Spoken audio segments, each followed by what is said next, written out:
दिल बदल सकते हैं, दिल बदल सकते हैं, जज्बात बदल सकते हैं, दिल बदल सकते हैं, जज्बात बदल सकते हैं, मुल्क के फिक्र ख्यालात बदल सकते हैं और दौरे मौजूद के दिन रात बदल सकते हैं। हम बदल जाएं तो हालात।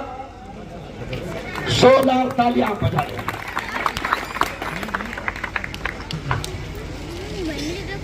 फोकरगन वालों, मैं बिल्कुल 20-20 खेलूंगा, क्योंकि मुझे सिर्फ 20 या 25 मिनट मिले हैं और कुछ लोग ये चाहते भी थे कि मुझे वक्त कम मिले, तो उनकी भी दिल जैसी अरे बोलो हो गई है। चलिए आइए, एक बार फिर मैं ये कहता हूं, राजा भाई, मैं बात यहां से शुरू कर रहा हूं कि सच कहूं मुझको ये उन्वान बुरा लगता है, सच कहूं मुझको ये उन्वान बुरा लगता है और जुल्म सहता हुआ इंसान बुरा लगता है। मेरे अल्लाह मेरी कौम को जिल्लत से निकाल, हाथ फैलाए मुसलमान बुरा लगता है। मुझे बड़ी खुशी हुई, मैं आपको बता दूं कि मुझे मेरे प्रदेश अध्यक्ष का फोन आया। मैं लगातार 9 दिन से बाहर हूं, अभी तक के घर नहीं गया, लेकिन मोदी के जैसा छोड़ के भागा नहीं, समझ गया। आज जाऊंगा घर। मुझे मेरे प्रदेश अध्यक्ष का फोन आया, राजा भाई कि आपको भोकरदन जाना है। मैंने कहा दादा क्यों जाना है भोकरदन की जिद आप क्यों कर रहे हैं? तो प्रदेश अध्यक्ष साहब ने एक जुमला कहा कि मुफ्ती साहब, भोकरदन वाले अच्छे लोग हैं, सेकुलर लोग हैं। लोकसभा में उन्होंने बीजेपी को, आरएसएस को जूते मारे, लोकसभा में उन्होंने कांग्रेस से उम्मीदवार को जिता कर दिया। लेकिन मुफ्ती साहब, अब आपको जाना इसलिए है क्योंकि लोकसभा में जब बीजेपी हार गई ना, लोकसभा में बीजेपी हार गई, तो फिर बीजेपी ने वो अंग्रेजों वाली चाल शुरू कर दी, क्योंकि इनके डीएनए में अंग्रेज है। डीएनए समझते ना आप? इनके बीजेपी वालों के डीएनए में अंग्रेज है। ये आरएसएस की बात अभी राजा भाई ने की है। ये आरएसएस और बीजेपी के जो अब्बा है आरएसएस वाले, इनका ये हाल था भोकरदन वालों, इनका ये हाल था कि जिस वक्त गांधी जी, मौलाना अबुल कलाम आजाद, मौलाना हसरत मोहानी, सुभाष चंद्र बोस, अशफाकुल्ला खान, ये हिंदू मुसलमान मिलकर जब अंग्रेजों के खिलाफ जंग लड़ रहे थे, तो ये आरएसएस वाले, बीजेपी वाले अंग्रेजों के लिए मुखबिरी कर रहे थे। इन्होंने देश को उस वक्त भी, जब मुल्क की आजादी का मामला था, उस वक्त भी बीजेपी और आरएसएस वालों ने अंग्रेजों का साथ दिया। आपको मालूम है, जब मुल्क आजाद हो गया, भोकरदन वालों, मुल्क आजाद हो गया, तो आप किताबें उठाकर देखो, तारीख उठाकर देखो, हिस्ट्री उठाकर देखो कि आरएसएस वालों ने आज 75 साल मुल्क को आजाद होने को हो गए, लेकिन आरएसएस वालों ने 52 साल तक उनके ऑफिस पर तिरंगा झंडा नहीं लहराया था। अब भोकरदन वालों सुनो, ये आरएसएस क्या चाहती है, बीजेपी क्या चाहती है? वो ये चाहती है कि अंग्रेज जिस तरीके से काम करते थे, कौन सा, अंग्रेजों को जब पता चला कि भैया मुल्क की कुर्सी पर कब्जा करना है, सत्ता पर टिके रहना है, तो अंग्रेजों ने क्या शुरू करे, डिवाइड एंड रूल, यानी हिंदू मुसलमानों को लड़ाओ और राज करो।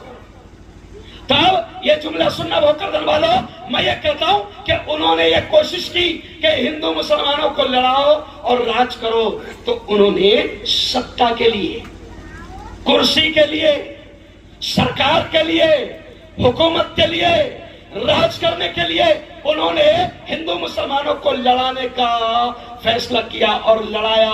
200 साल से ज्यादा राज किया। तो अब वो गोरे अंग्रेज भी हिंदू मुसलमानों को लड़ाकर कुर्सी हासिल करना चाहते थे, और अभी ये जो काले अंग्रेज है वो भी ये चाह रहे हैं। समझ गया?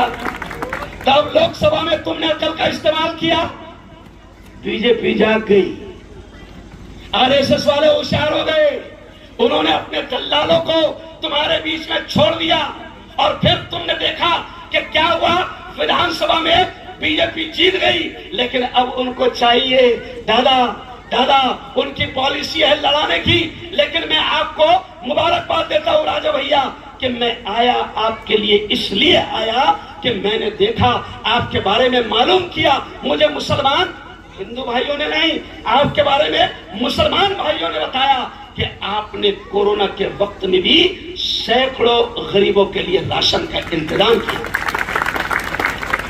और मुझे मुसलमानों ने बताया कि राजा भाई एक ऐसे आदमी है कि बड़े बड़े भाग गए, लेकिन राजा भाई कभी भी कांग्रेस को छोड़कर इधर उधर नहीं गए। मुसलमानों, आपको मालूम है ये जो पंजा है ना, ये पंजा सुन लो, ये मुफ्ती हारून, जब मैंने सियासत शुरू किया, नया सियासत में आया, तो मैं भी बड़ा जज्बाती था, बहुत खतरनाक था मैं, तुमको नहीं मालूम है ना, मैं भी जज्बाती था। तो मैं भी अबू आसिम आजमी की तकरीर सुन के, क्योंकि ये पहले मीम कुछ नहीं था, मैं भी अबू आसिम आजमी के साथ में आ गया, बड़ा जज्बाती था। लेकिन 4 साल में मैंने जब 3 इलेक्शन देख लिया तो मैं समझ गया कि ये सब जज्बात की तकरीरें हैं, हमारे लिए कोई फायदे की नहीं। फिर मुझे याद आया कि अंग्रेजों से लड़ने के लिए हमारे उलमा ने, मौलाना अबुल कलाम आजाद ने, मौलाना मोहम्मद अली जौहर ने, मौलाना हजरत मोहानी ने, इन तमाम उलमा ने अंग्रेजों से लड़ने के लिए किन लोगों को साथ लिया था। तो फिर मुझे पता चला कि वो तो कांग्रेस को साथ में लेकर चल रहे थे। और आज भी हमारे सारे बड़े उलमा, ये सुन लो, पागलपन नहीं करना, बावले चाले, अरे बोलो, बावले चाले नहीं करना। आज भी हमारे जितने बड़े उलमा हैं वो ये कहते हैं, मौलाना अरशद मदनी का जुमला है दादा, कि ये देश नफरतों से नहीं चल सकता। ये देश, मौलाना अरशद मदनी कहते हैं, 2014 में जब देश में बीजेपी की हुकूमत आ गई, उस वक्त मौलाना अरशद मदनी ने समझ लिया, कुरैशी साहब, उस वक्त समझ लिया उन्होंने कि अब ये नफरत फैलाएंगे, दंगे करवाएंगे, हिंदू मुसलमानों को लड़ाएंगे, नफरतों की आग लगाएंगे। तो उस वक्त अरशद मदनी ने कहा, क्या कहा जुमला, मौलाना अरशद मदनी ने कहा कि मुसलमानों, हिंदुओं, देश में नफरतों की आग लगी हुई है, इस नफरतों की आग को बुझाने के लिए आपको एकता, अमन, शांति की बारिश बरसानी पड़ेगी। ये आज उलमा चाहते हैं। अभी बीजेपी क्या कर रही है, लड़ाने का काम कर रही है। इनसे जब विकास की बात करो कि भाई हमको स्कूल दो, तो ये बोलते मंदिर बन गया ना। हम बोलते हमको रोजगार दो, तो फिर ये कहते हैं कि शमशान की बात, ये कब्रिस्तान की बात, क्यों? और मोदी जी और ये आरएसएस वाले, ये सब दादा हमारे हिंदू भाइयों को भी बहका रहे हैं। और मुसलमानों, मैं खुलकर ये जुमला कह रहा हूं कि मोदी, आरएसएस और बीजेपी ओरिजिनल में मुसलमानों की दुश्मन नहीं है, हिंदुओं की दुश्मन है। अरे भाई, जब नीचे से ऊपर तक के तुम्हारी सरकार है, सब कुछ तुम्हारा है, तो फिर तुम ये कैसी क्या बोल रहे हिंदू खतरे में? अरे गृह मंत्री अमित शाह, वजीर आजम नरेंद्र, अरे बोलो मोदी, महाराष्ट्र में मुख्यमंत्री बीजेपी का, उप मुख्यमंत्री रिक्शा वाला उनकी गोद का, नहीं समझा?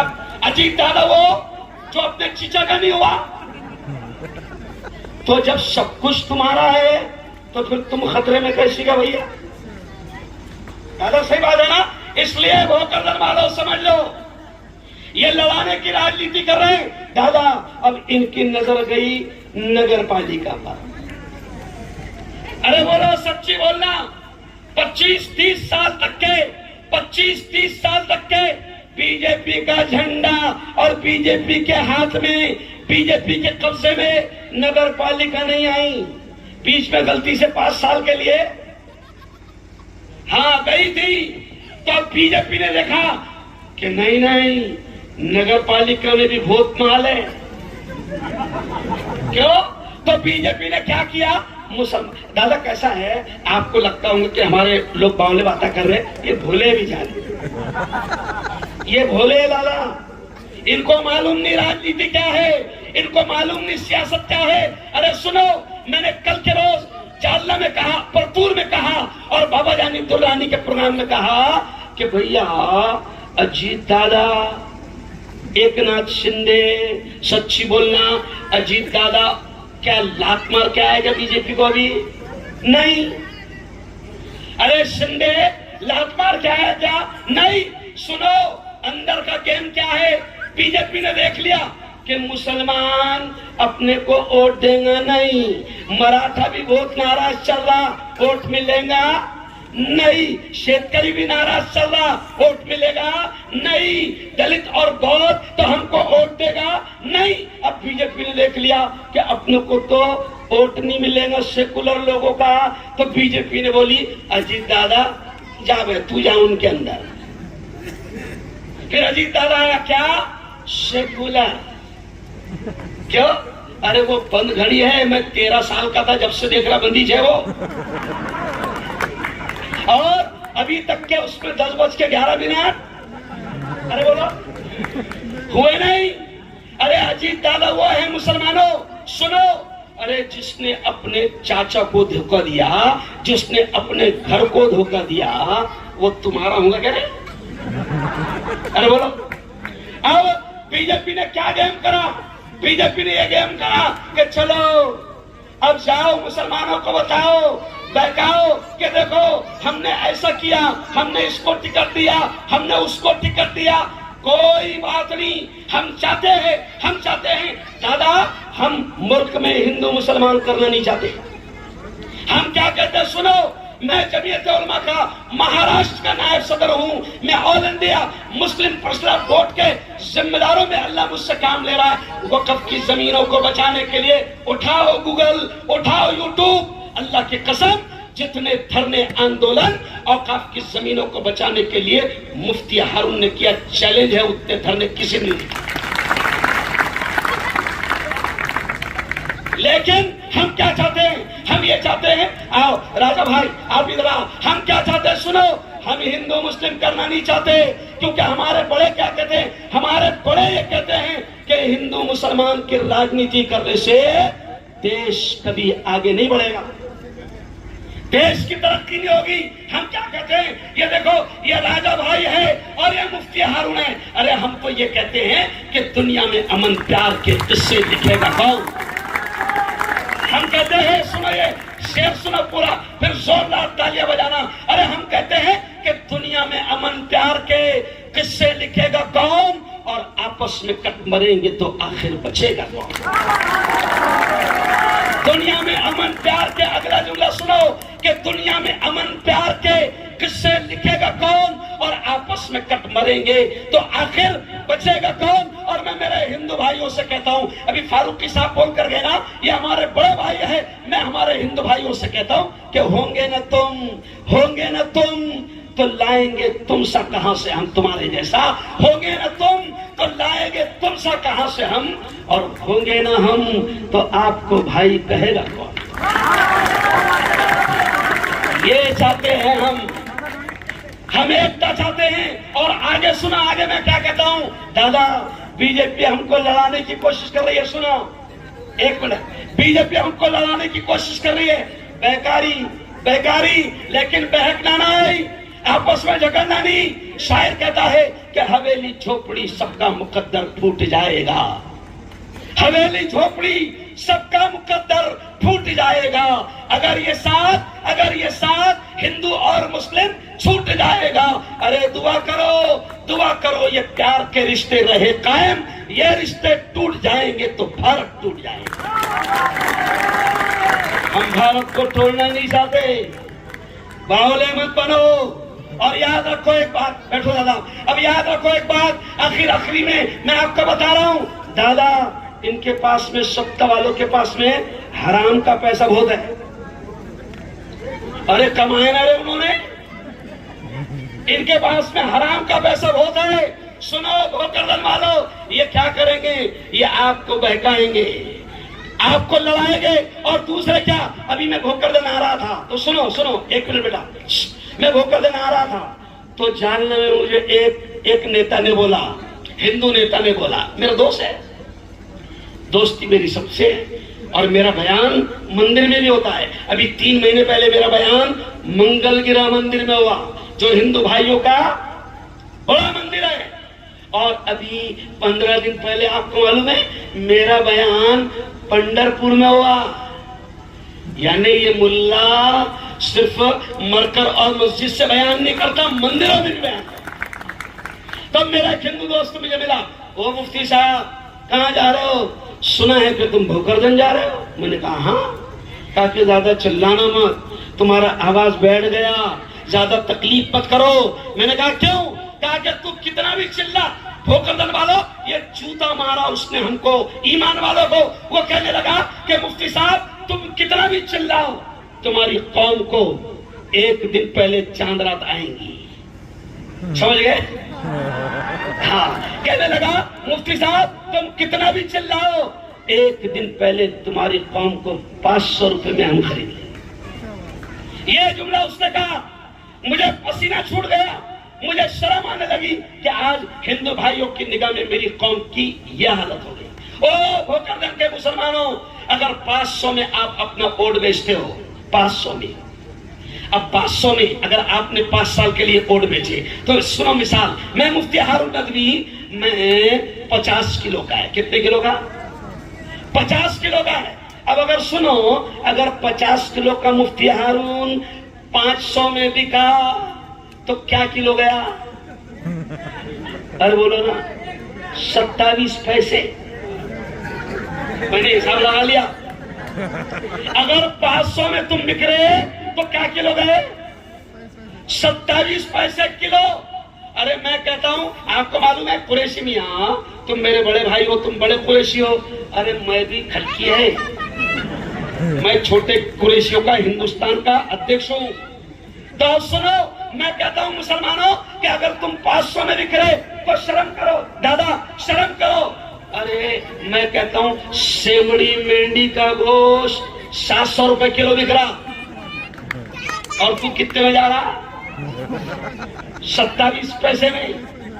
बिकना मत, अपने ईमान का सौदा करना मत, बल्कि एक आइडिया दे देता। भाई चलो आइडिया दे देता, अब उनके पास में हराम का पैसा बहुत है, वो खुजली आएंगी उनको, तो मैं आपको एक और आइडिया देता कि अगर कोई ज्यादा ही घर में आपके पैसे देके जा रहा, ले लो, और हमारे जो गरीब उम्मीदवार है वोट उनको दे दो,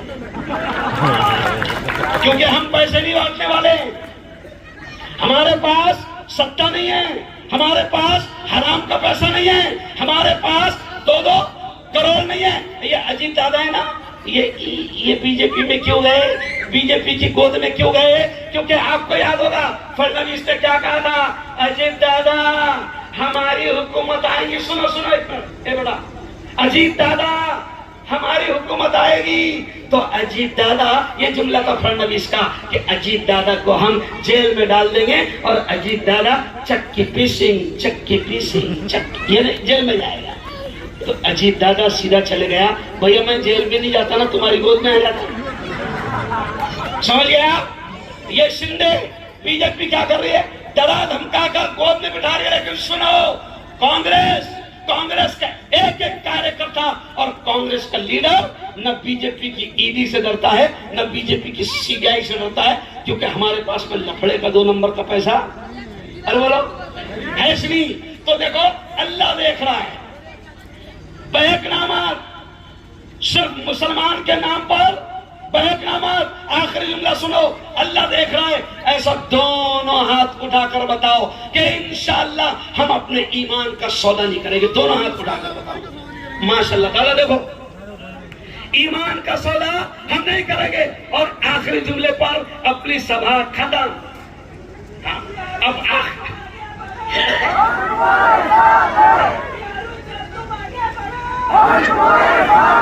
अरे दादा, हमने तो देश को बचाने के लिए, सुनो ये जुमला दादा, हमने तो देश को बचाने के लिए तुतारी को भी साथ ले लिया था।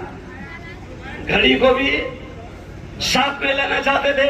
हम देश को बचाने के लिए हमने शिवसेना उद्धव ठाकरे को साथ में लिया, क्योंकि हम बीजेपी से मुकाबला कर रहे हैं, बीजेपी से हमारा मुकाबला है। लेकिन क्या करें, अगर तुतारी बजते बजते बीजेपी में घुस गई तो मैं क्या करूं? सही है ना? इसलिए बहकाम और आखिरी जुमले पर चुके 10 बज रहे हैं। 10 बजे तक के अच्छा काम करने की इजाजत है। 10 बजे के बाद में 2.5 नंबर। सही है ना भाई?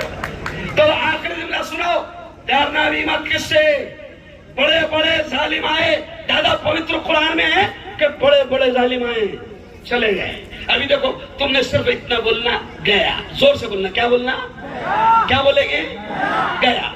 कारून आया, जोर से, मदन आया। कारून आया, गया। शद्दाद आया, गया, है ना? हमान आया, गया।